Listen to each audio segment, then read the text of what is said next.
आज आपण अळूवडी करायला घेणार आहोत। अळूवडीसाठी आपण ही अशी काळसर रंगाची पानं वापरणार आहोत। छोटी पण वापरू शकतो, ह्याच्यापेक्षा मोठी पण पानं मिळतात, ती पण आपण वापरू शकतो। तर आपण हे आधी साफ करायला घेऊया। ह्याचे देठ कापायचे।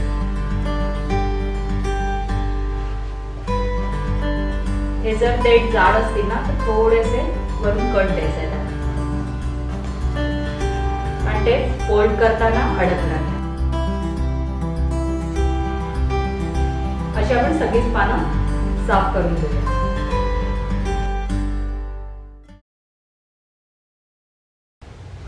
यात फाटलेलं जरी पान असलं ना तर ते आतल्या साईडला घालायचं।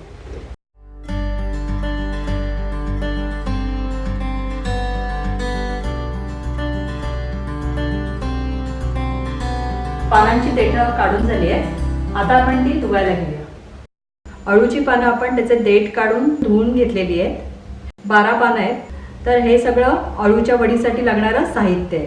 तर आपण 12 लसूण पाकळ्या घेतलेल्या आहेत, 3 हिरव्या मिरच्या घेतल्या आहेत, हे आलं आहे, अर्धा कप ओलं खोबरं घेतलंय आणि एक मध्यम आकाराचा कांदा घेतलाय।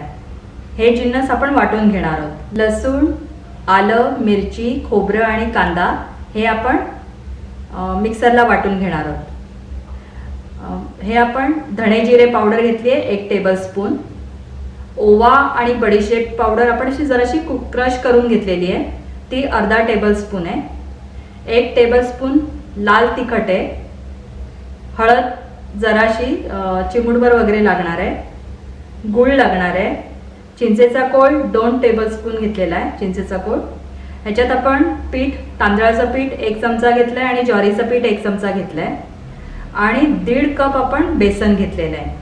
हे सगळं वाटणार आहोत, हे सगळं मिक्स करणार आहोत, पीठ वगैरे सगळं। तेल आपल्याला लावायला फक्त लागणार आहे डब्याला, आणि शॅलो फ्राय करणार तेव्हा लागणार आहे।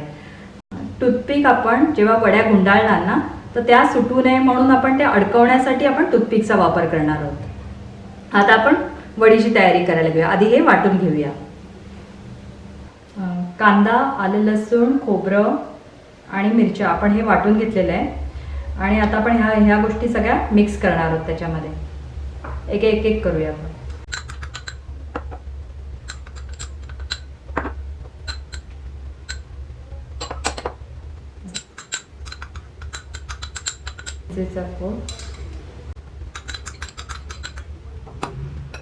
मीठ घालणार आहोत आपण, हे आपण मिक्स करूया।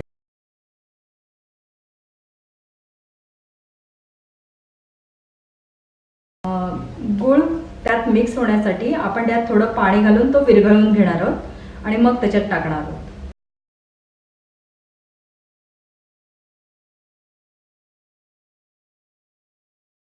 हे पाण्यामध्ये चांगलं विरघळलेलं आहे, तर ते आता त्याच्यात मिक्स करूया।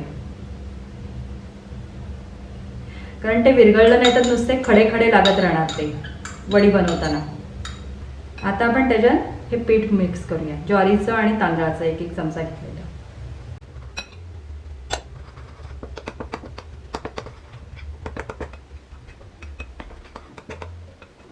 मग असं आपण जे वाटप केलं होतं त्या मिक्सरमध्ये थोडं पाणी घालून आपण त्यात पाणी घालूया।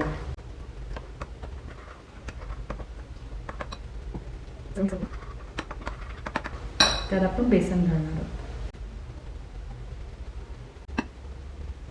आपण थोडं थोडं घालून मिक्स करूया।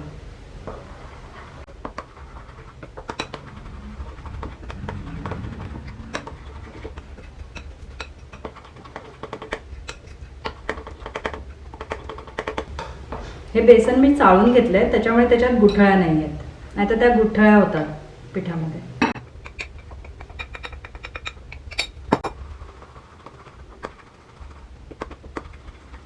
थोडं घट्ट पीठ पाहिजे। आपण मगाशी जे पाणी घातलं ते साधारण अर्धा कप एवढं पाणी होतं, त्याच्यापेक्षा जास्त पाणी घालायचं नाही। अळूच्या पानांना लावायचं सारण तयार झालंय। आता आपण त्या अळूवड्या बनवायला घेऊया। सगळ्यात मोठं पान आपण खाली घेणार आहोत आणि पानं ही अशी आपण उलटी वापरणार। उलटी म्हणजे चमकणारी बाजू खालच्या साईडला आणि ही न चमकणारी बाजू वरच्या साईडला ठेवणार. पातळ थर लावणार आहोत जरा त्या पानाला. त्याचं पूर्ण पानाला आपण लावून घेऊ.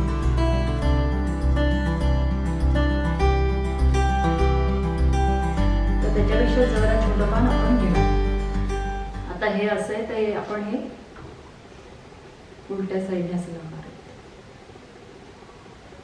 उलट सुलट असे आपण पानं लावणार आहोत.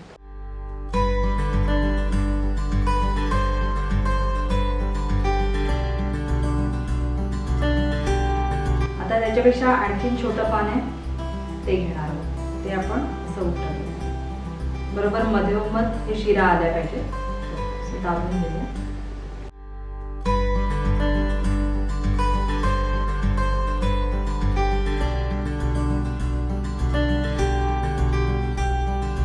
चौथं पान अशी आपण 3 लावली. हे आता चौथं पान.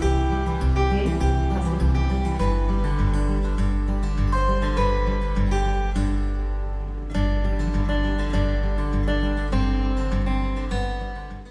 आपण आता पानं हे फोल्ड करायला गेले. इकडनं अशी दाबून घ्यायची. इकडनं दाबायची मग ही इकडनं पण दाबायची.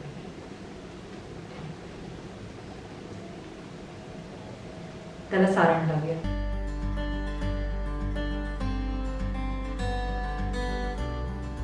परत इकडनं असं फोल्ड करणार.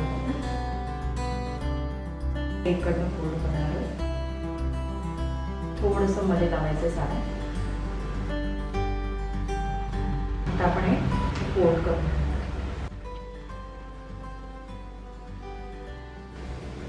त्याला आता टूथपिक लावून आणि ह्या साईडला अशा 2 टूथपिक लावून. आता हे आपण मायक्रोवेव्ह मध्ये हाय पॉवरला 6 मिनिटे ठेवणार आहोत. या आळूवड्या थंड झाल्यावर आपण कापायला घेणार आहोत. तर आता त्या थंड झाल्या तर आपण त्या आळूवड्या कापूया. त्याचे टूथपिक आधी काढून घेणार आहोत.